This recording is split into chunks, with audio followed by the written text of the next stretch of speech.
साथियों नमस्कार, स्वागत आप सबों का। मैं ट्विटर अभी देख रहा था और मुझे एक ट्वीट मिला। उत्कर्ष सिंह जो कि पहले आज तक के पत्रकार रहे हैं, उनके माध्यम से किया गया तकरीबन 33 मैंने जैसे ही ये ट्वीट हुआ उससे जस्ट तुरंत मैं अभी ट्विटर पे एक्टिव ही था। मैंने इस ट्वीट को देखा और घोर अचरज हुई मुझे इस ट्वीट को देख करके।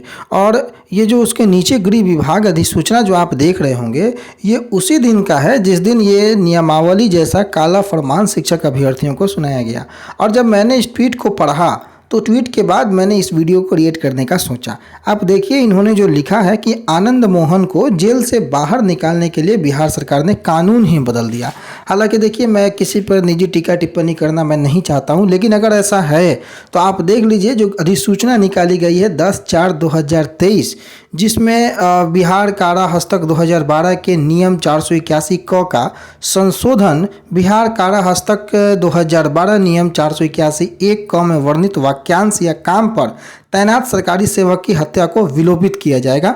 संशोधन किया गया है या जो कानून है उसमें बदलाव किया गया है, ऐसी खबरें आपके सामने दिख रही हैं।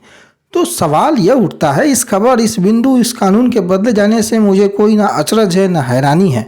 मैं रिलेट करने का मैं प्रयास कर रहा हूं कि जब कानून सरकार बनाती है, कानून में संशोधन सरकार कर सकती है और ये सबों को पता है कि सरकार के पास ये अधिकार है कानून बनाने का भी, तो सरकार के पास ही वो अधिकार है कानून में संशोधन करने का भी। तो जब आनंद मोहन जी के लिए कानून में संशोधन हो सकता है, तो क्या लाखों शिक्षक अभ्यर्थी के लिए कानून में संशोधन क्यों नहीं हो सकता है? जब बिहार सरकार ही वो नियम लाई है और शिक्षकों के लिए लाई है, शिक्षक अभ्यर्थियों के लिए लाई है, तो आखिर जब उन शिक्षक अभ्यर्थी और शिक्षक ही उस नियम से खुश नहीं है तो उस नियम में संशोधन क्यों नहीं? जेडीयू के एमएलसी हो, कांग्रेस के एमएलसी हो, कांग्रेस के पूर्व प्रदेश अध्यक्ष हो, सीपीआई एमएल के 2-2 3-3 विधायक हो, लगातार पत्राचार हो रहा है, तो मुख्यमंत्री ने आखिर कौन से दल से सलाह लेकर के वो नियम बनाया है?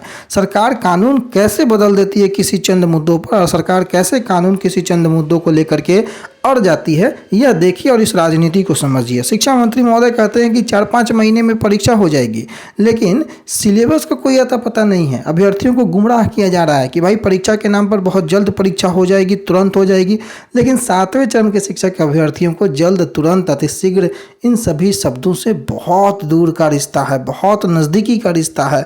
और ये सभी जानते हैं कि इन दोनों शब्दों के बीच का जो महीन रेखा है, उस रेखा में कितनी झोल झाल है। तो शिक्षकों के भले 2,257 पदों की बहाली की बातें आप लगातार कर रहे हैं, बीपीएससी से बहाली लीजिएगा, लेकिन इसकी क्या गारंटी है कि इस बहाली को आप साफ सुथरे तरीके से निपटा पाइएगा? क्या गारंटी है कि यह बहाली समयबद्ध तरीके से हो जाएगी? क्या गारंटी है कि आप इस बहाली के बाद आकर्षक सैलरी दीजिएगा?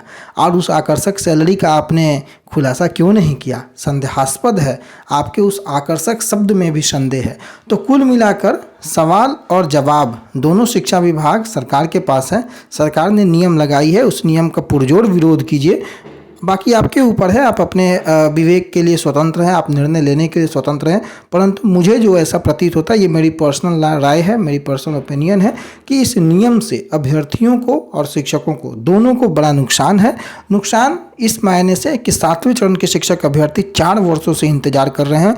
उनके इंतजार का प्रतिफल ये होगा, ये विश्वासघात है। और शिक्षकों के लिए जो मैनिफेस्टो में उनका वादा था राज्यकर्मी देने का, और उनके ऊपर परीक्षा का अतिरिक्त भार थोपना, ये भी कहीं ना कहीं व्यवहारिक नहीं है। तो व्यवहारिक दृष्टिकोण से यह नियमावली बिल्कुल न्याय संगत नहीं है। सरकार को इस पर सोचना जरूरी है, सरकार को इस पर विचार विमर्श करना अति आवश्यक है। बाकी कल आंदोलन की जो तिथि घोषित है अभ्यर्थियों के माध्यम से, देखते हैं कि कल सरकार पर कितना अधिक दबाव बन पाता है। आप लोग अपने अपने निर्णय लेने के लिए स्वतंत्र हैं, परंतु जो भी सवाल है या जो वाजिब सवाल है वो हम उठाते रहेंगे। धन्यवाद।